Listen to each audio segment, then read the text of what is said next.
Welcome back to Dating on High Alert, the podcast about relationships, identity, and life when you're neurodivergent and have a trauma history.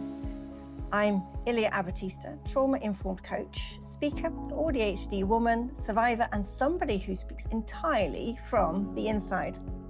This episode references childhood trauma, sexual abuse, and trafficking, so please listen with care. Today's episode is part 2 of my series on masking. And if you haven't listened to part 1, Masking ADHD Autism, why unmasking isn't always the answer, I'd encourage you to go back and start there.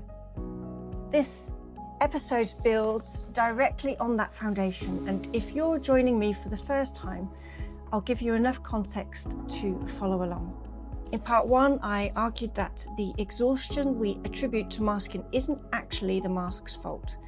It's the shame underneath it, the belief that who we really are is unacceptable and needs to be hidden. And today, I want to go deeper because there is something else running underneath that mask. Something that makes the whole system possible, and I don't think that it gets talked about enough in the neurodivergent space. Today, we are talking about hypervigilance, what it actually is, what it feels like from the inside, why it is inseparable from masking for those of us with AuDHD and complex trauma, and why, despite what the clinical world might tell you, it is not a simple disorder to be treated. It is, for many of us, a training, a sophisticated body-based intelligence that was forged in circumstances that demanded it. And I just want to share a quick note too. Everything I share comes from my own lived experience and my work as a trauma-informed coach. I am not a therapist, nor am I a psychologist, and nothing here is clinical advice. If this episode opens something up for you, please seek qualified support. This is the engine behind the mask. So before I describe what hypervigilance feels like for me, I want to give you a way in, a version of it you might already know. You've had a baby, you've been close to somebody that has, and so you might recognize this. Finally, you fall asleep after days or weeks of exhaustion, and yet some part of you never fully goes offline. You're already tuned in, already listening, already prepared to hear your baby's specific cry in a room full of noise, maybe even a room full of other crying babies. Yet you know their sound instinctively. You wake before you even know why, and a second later you hear it. That is a relaxed, loving version of hypervigilance. Your nervous system is attuned to something it has decided matters above anything else. And it monitors for it even in sleep, even in rest, even when you look completely calm to everybody watching. Now, imagine that same state, that same readiness, that same constant low-level monitoring, but forged not by love, but forged by danger. And imagine that it never switches off, not even when you sleep, not even when you're safe, or even when the danger has long gone. And that's what I want to talk to you about today. And let me tell you what hypervigilance actually feels like. And I'm not talking about the textbook definition or the clinical criteria, but what it actually feels like in a body that lives with it. When it's at its most severe, it arrives like a switch being flipped. One moment I'm fine, relaxed, present, and the next, full body tension. My heart rate climbs and I can feel it pulsing in my neck. My shoulders rise without me deciding to raise them, and my stomach tightens in that specific place, just underneath the chest bone where my ribs meet. And my senses sharpen to a point that is almost uncomfortable. Every noise in the room becomes distinct. Every movement in my peripheral vision gets registered. I start to sweat slightly, and my ears, and that's something that I've never heard anybody else describe. My ears tense on the inside. They become uncomfortable, hypersensitive, like they're straining to catch something that's just out of hearing range. And there's one more thing, my skin. It gets a kind of tingling sensation, as if it's being stretched by the tension underneath it, like the surface of my body is being pulled taut from the inside. Electric almost. Present everywhere at once. And nobody around me knows any of this is happening because the mask is up. The surface is calm and I am scanning, processing, assessing, and presenting as completely fine. That is acute hypervigilance. And it can arrive and dissolve in seconds, or it can sustain for hours, as long as it's necessary, until whatever triggered it has resolved, or until my nervous system decides that the threat has passed. But that's only one version. The more significant version, for those of us who have lived in this state for most of our lives, is the low-level background version. The one that hums underneath everything. The one that has become so normal, so woven into how we move through the world that we stop noticing it. Now, I'm always scanning, always. When I walk somewhere on my own, I'm aware of everybody around me. I register who's walking behind me, where they are, whether their pace changes. I notice who's watching, who's following, who doesn't quite fit the context that they're in. And I notice vulnerable people before most would even see them. And I'm going to tell you a little story about that. So not long ago, my friend and I, we were walking and we were relaxed, having a conversation. And I noticed a woman, and probably mid to late 30s, walking out of a pub on her own, quite drunk, unsteady and unaware. I watched her for a few seconds, and it wasn't a conscious watch. It's just something that I do at any given time. And I clocked a man nearby who had also noticed her. But it was the way that he noticed her, the calculation in it. She turned and walked towards a narrow street, almost like an alley, the kind of street where fewer people go. And I told my friend that we really needed to follow her. And she didn't question me. We walked faster, we entered the narrow street. The man had already started moving towards her, and I pulled my friend's arm and we quickened our pace. We passed the man and we caught up with the woman as if, we already knew her. And I explained that we were going to walk with her to the taxi rank and make sure that she got in safely.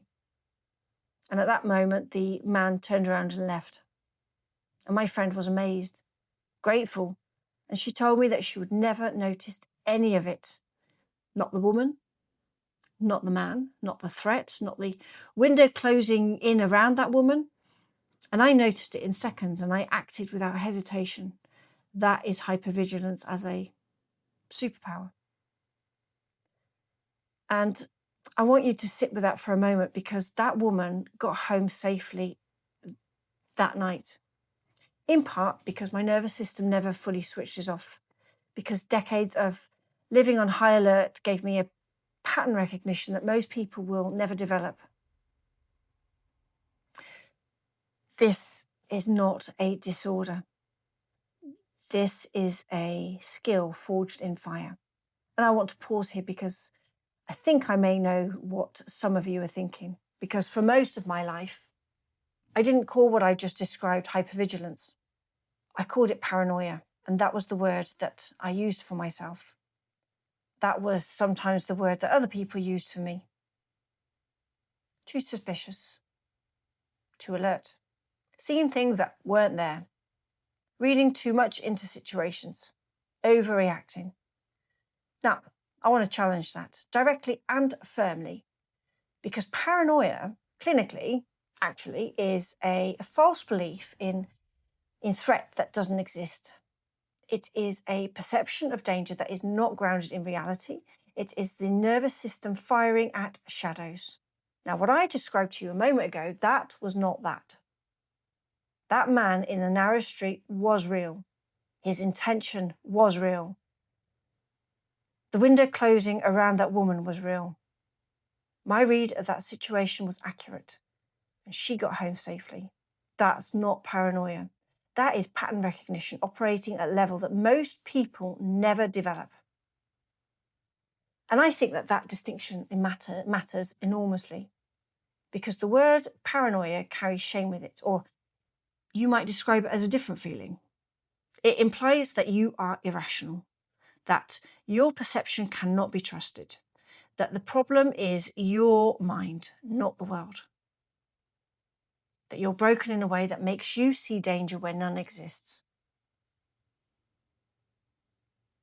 But for those of us who grew up in genuine, dangerous environments where the threat was real, where reading people correctly was survival, where danger did come from people who appeared safe and situations that looked normal, our nervous systems learnt something true,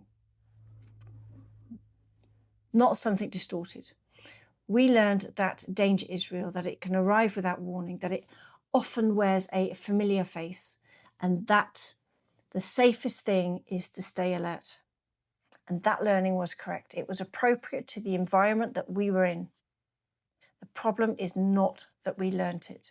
The problem is that the learning became permanent, that the wiring system kept the setting even after the environment changed. That's not paranoia. That is a nervous system that hasn't yet received the message that the war is over. And there is a profound difference between those two things. One implies that your perception is broken, and the other implies that your perception is working exactly as it was trained to work, and that the work now is helping your nervous system learn slowly and safely, and that some environments are different from the ones that shaped it. And if you've spent years calling yourself paranoid, if partners or loved ones have told you that you see things that aren't there, if professionals have pathologized your alertness, if you have dismissed your own accurate reads because you told yourself that you were overreacting, I want you to hear this. You're not paranoid. You're pattern matching from a very deep database of real experience. And some of those patterns were saving lives, maybe even your own. And I only recently learned the word hyper-vigilance. Only recently had framework for what my body has been doing my entire life. And I was only, recently diagnosed with ADHD and autism, and, I'm 52 now, but I've always had both. I just didn't know. And here is something that is, in my opinion, rarely talked about. AuDHD already comes with its own form of heightened sensory and environmental awareness. The autistic nervous system is wired to take in more, to process more, to register things that others miss. And the ADHD nervous system adds hyperarousal, a threat detection system that is perpetually scanning for stimulation, danger, and change. And so before anything traumatic ever happened to me, I was already a person whose nervous system was tuned to a higher frequency than most. And then the trauma came. Childhood sexual abuse, beginning when I was really small, years of it. Then the care system. Then at 17, exploitation and trafficking across Europe. My nervous system didn't just learn hypervigilance. It was forged in it, and survival demanded it. Reading the room, reading people, reading threat correctly and quickly was the difference between being hurt and not being hurt, between danger and safety, between what I could control and what I couldn't. And I don't know where the AuDHD hypervigilance ends and where the trauma hypervigilance begins. I genuinely don't know.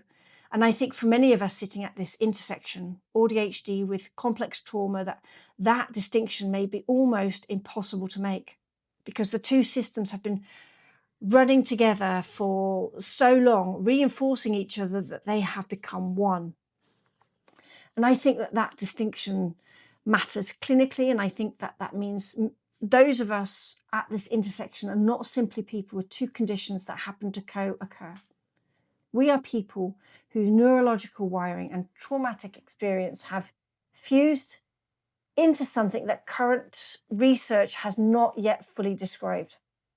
And I want to spend a moment on what is actually happening in the brain and my body during hypervigilance, because I think understanding the mechanism changes how you relate to it.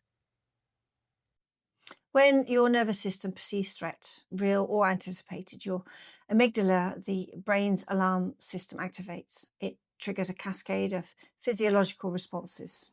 Adrenaline and cortisol flood the body, the heart rate increases, muscles tense, senses sharpen, and the prefrontal cortex, the part responsible for rational thought, perspective, and decision-making, effectively goes offline, handing more control to the primitive survival brain. And this is the fight, flight, or freeze response. It is designed to save your life. So in people with cPTSD, that this system has been activated so repeatedly, so intensely, and over such a prolonged period of time that it has become recalibrated. And the baseline has shifted. The threshold for activation is lower, and the system fires faster, more frequently, and sometimes without any identifiable external trigger. This is not malfunction. This is your nervous system doing exactly what it was designed to do, adapting to a world that was genuinely dangerous. It learned correctly that danger could come at any time, often without warning, often from people who appeared safe. And it therefore stopped waiting for proof. It began to anticipate. Now layer AuDHD on top of that, an autistic nervous system that already processes sensory information more intensely. An ADHD nervous system that is already in a state of hyperarousal, constantly scanning for stimulation and threat. And then you add complex trauma, and you have a nervous system running at a level of vigilance that most people will never experience, and that the person living in it has often stopped noticing because it simply became normal. Now, this is the engine behind the mask, because here is the connection I want you to really understand. You cannot mask the way that those of us with AuDHD and trauma mask reading rooms, mirroring people, adapting in real time, managing every micro expression and every vocal tone, voice choice, without a nervous system that is already scanning everything at elevated level. The hypervigilance doesn't just coexist with masking, it powers it. The mask requires data. The hypervigilance provides it constantly and automatically in real time, and they are the same system. And I want to be honest about the cost, because I have spent a lot of this episode rightly talking about what hypervigilance can do, what it enables. The woman in the street, the reading of rooms, the pattern recognition that most people don't have. But it costs, and it costs enormously.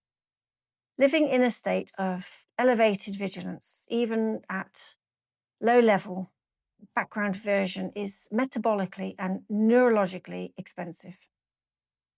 Your body is running a system that was designed for short-term emergency use chronologically. The adrenaline and cortisol that flood your system in acute moments are the same hormones that, over years and decades, contribute to exhaustion, chronic pain, immune dysfunction, and the kind of bone-deep tiredness that sleep doesn't fix. And there's also the psychological cost. When your threat detection system is always on, it cannot easily distinguish between genuine danger and perceived danger. It fires in response to raised voices, unexpected sounds, unfamiliar environments, social situations that feel unpredictable. And what other people experience as mildly uncomfortable, you experience it as full alarm, and then you manage that alarm invisibly while continuing to function normally outside of that. And that management, that constant invisible labor of keeping the internal alarm from showing up on the surface, is where the masking and the hypervigilance become inseparable. And it's also, I believe, where so much of the exhaustion that people attribute to masking actually comes from. Not from the adapting itself, but from the cost of running a high alert nervous system around the clock while making it look effortless.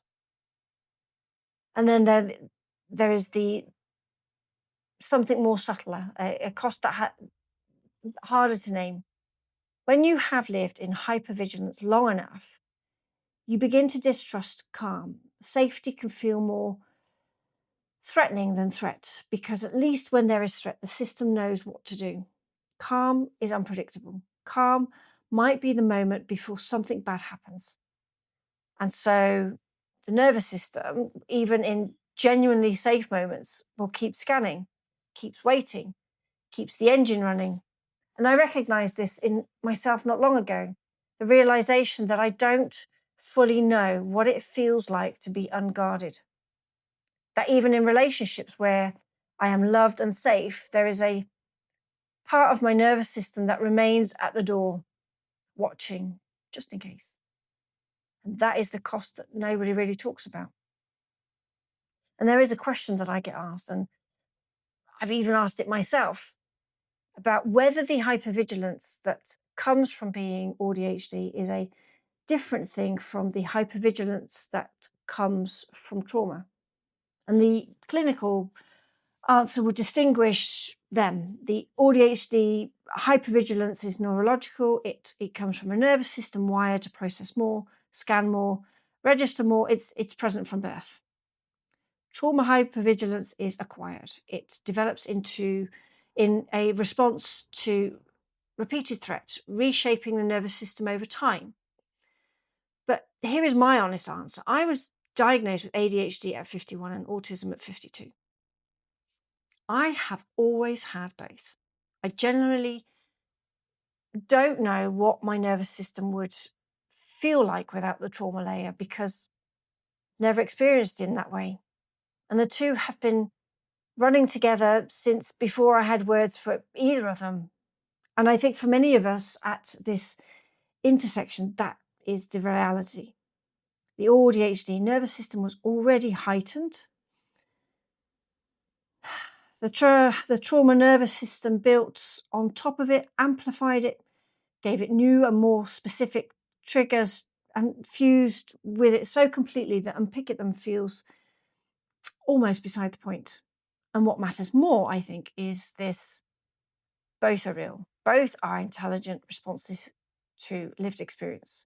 Both deserve to be understood on their own terms rather than flattened into a single pathology. And both, crucially, are part of what makes the mask possible and necessary. And I want to come back to the woman in the street, because that theory matters beyond the immediate event. What I did that night, the threat detection, the rapid assessment, the decision or the decisive action, is something I have done in various forms my entire life, in dangerous situations, in professional settings, in relationships. I've walked into rooms and known within seconds who was safe and who wasn't. I have heard what people weren't saying as clearly as what they were. I have spotted dynamics and dangers that others around me couldn't see. And these are not accidents. They are the product of a nervous system that has been training for decades.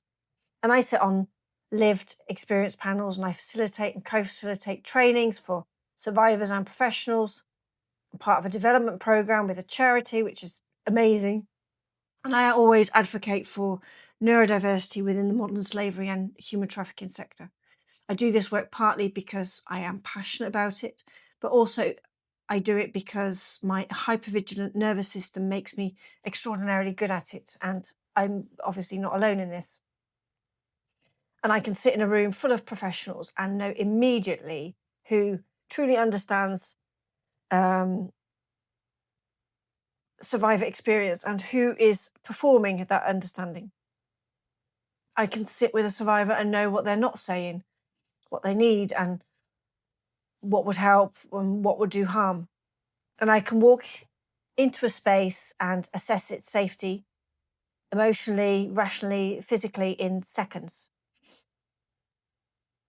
And that's not a clinical symptom, that's expertise, hard-won, involuntarily, developed at an enormous personal cost, but, expertise nonetheless. And I think that this is what is missing from almost every clinical conversation about hypervigilance. The language is entirely about what it costs, what it impairs, what needs to be reduced. The assumption is that the goal is to bring the nervous system down to a neurotypical baseline. But what if that is the wrong goal? What if the goal for those of us who have lived in this state long enough that it has become a skill is not to eliminate the hypervigilance, but to develop a different relationship with it? To be able to choose when to deploy it fully, when to dial it back, and when to set it down in moments that are genuinely safe. And that is a very different kind of healing, not reduction, but integration. And let's talk about part one, to the masking theory again. Now, in that episode, I argued that the exhaustion of masking is actually the exhaustion of shame, or whatever you want to call that feeling. That the mask itself is not the problem. The belief that you need to hide something fundamentally wrong with you is the problem. And I want to add a third layer to that now. The hypervigilance is the engine that runs the mask. And for those of us with AuDHD and complex trauma, the hypervigilance was never optional. It was survival necessity. It became automatic before we were even old enough to choose it. Which means that the masking was never a choice either. Not really, not at its root. We do not decide one day to suppress ourselves, to adapt our mirror and manage our presentation. We were neurologically and experientially shaped into people for whom that was simply how the world worked, how it had to work, and how it stayed safe. So when somebody tells us to unmask, to simply stop, to let people see us fully, to lower the vigilance and be present without scanning, they are asking us to override a system that saved our lives. A system that in many cases is still saving our lives, or the lives of people like the woman in the narrow street. The work is not to turn it off. The work is to understand it, to build enough genuine safety internally and externally that the system can begin to calibrate differently, to learn slowly and in your own terms that some rooms are safe enough to lower the guard in, not to eliminate the guard, to choose when to stand it down. Now that is the work, and it is slow, it is not linear, and it cannot be rushed by ideology or internet advice. And if you recognize yourself in what I've described today, the constant scanning, the body that never fully lets go, the exhaustion of a vigilance that never switches off. And I want to say this directly to you. You're not broken, and you're not overreacting, and you are not too sensitive or too anxious or too much. You are a person whose nervous system learnt to do something extraordinary under circumstances that required it. And that learning left its marks. Of course it did. How could it not? And the goal is not to become someone who never notices danger. The goal is to become someone who can also notice safety, who can, in genuinely safe moments, let the breath release, feel the shoulders drop, allow the vigilance to rest without immediately bracing for what comes next. And that moment when your whole body loosens up and takes normal breath again, you know that feeling. And you've described it to me without knowing that it was the thing I most wanted to hear, that relief, that release, And that is the work that we are working towards, not the elimination of the system, the expansion of the moments where it lets you rest.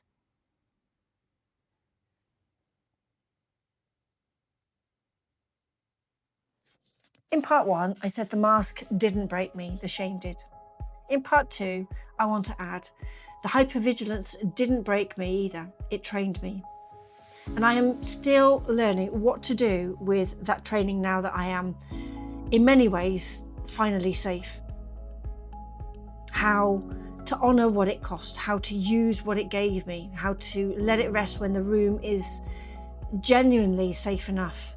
And that is the work that I'm in. And if you're in it too, if you're somewhere on that road between the high alert that kept you alive and the safety you're still learning to trust, then you're exactly who this podcast is for.